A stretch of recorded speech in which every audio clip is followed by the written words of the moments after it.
Selamat pagi Bapak, Ibu, dan Saudara yang dikasihi Tuhan Yesus. Bertemu kembali dengan Embun Surgawi pada pagi hari ini. Firman Tuhan diambil dari kitab Yesaya pasal yang ke-41 ayat yang ke-10. Demikianlah bunyi firman Tuhan. Jangan takut, sebab aku menyertai engkau.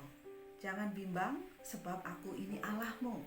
Aku akan meneguhkan, bahkan akan menolong engkau. Aku akan memegang engkau dengan tangan kananku yang membawa kemenangan.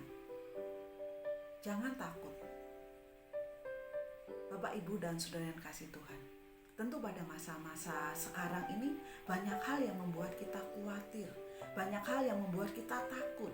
Banyak hal yang membuat kita bagaimana masa depan saya nanti. Karena kondisi seperti saat ini yang memungkinkan ya kita mengalami ketakutan seperti itu. Tetapi pada pagi hari ini firman Tuhan menguatkan kita di dalam Yesaya pasal yang ke-41 ayat yang ke-10 tadi. Yang pertama dikatakan jangan takut. Jangan takut akan apa? Jangan takut akan hal-hal yang terjadi di sekitar kita. Ya, jangan takut untuk hal-hal yang akan terjadi ke depannya juga. Tetapi dikatakan di situ juga jangan bimbang. Jangan bimbang apa? Jangan bimbang oleh firman Tuhan. Jangan bimbang akan janji-janjinya. Bapak, Ibu, dan Saudara yang dikasih Tuhan. Mengapa kita tidak boleh takut? Karena identitas Allah yang diberikan kepada kita untuk tidak menjadi takut, yang pertama adalah seperti yang tertulis di dalam Yesaya 41 ayat yang ke-8.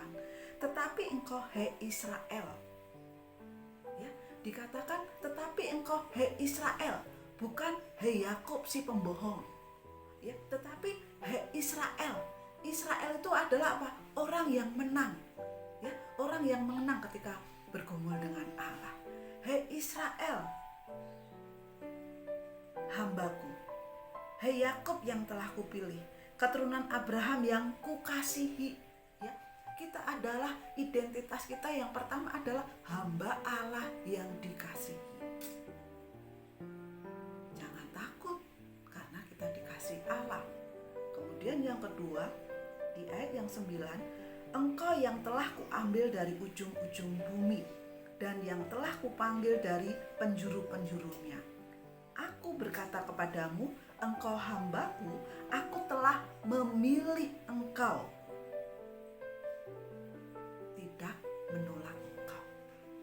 Identitas kita yang kedua adalah, kalau yang pertama adalah hamba Allah yang dikasihi, yang kedua hamba Allah yang dipilih. Sehingga apa? Kita tidak boleh menjadi takut lagi karena kita adalah hamba yang dikasihi Allah dan dipilih oleh Allah.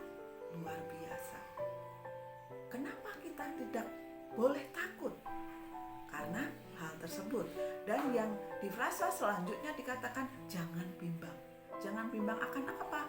Jangan bimbang akan firman-firman Allah, akan janji-janji Allah. Bapak, Ibu, dan Saudara yang dikasihi Tuhan Yesus. Yang pertama, kenapa kita tidak boleh takut? Yang pertama, Allah itu memberikan kasih karunia dan kekuatan yang diperlukan untuk menghadapi krisis atau menghadapi situasi kehidupan ini. Mari kita percaya bahwa Allah itu yang mengaruniakan kekuatan itu sendiri.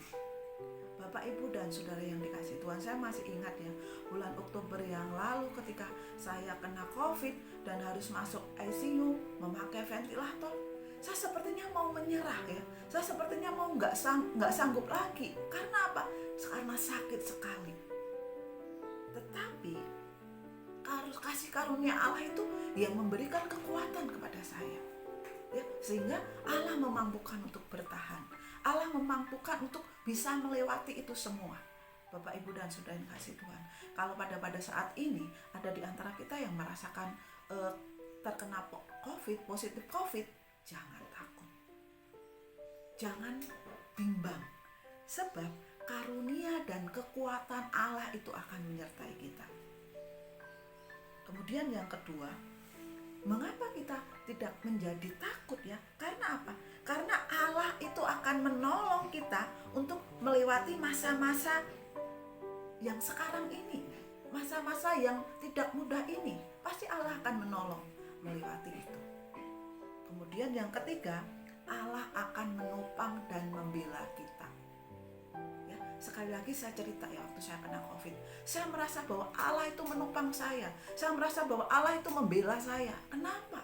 Ketika suami saya ditelepon oleh rumah sakit, saya harus pindah ke rumah sakit yang lain karena di rumah sakit yang saya tempati itu nggak ada ventilator untuk menolong pernapasan saya. Allah membela saya.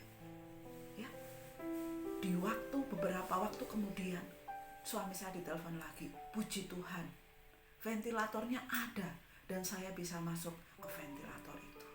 Itu adalah pembelaan Allah yang pertama.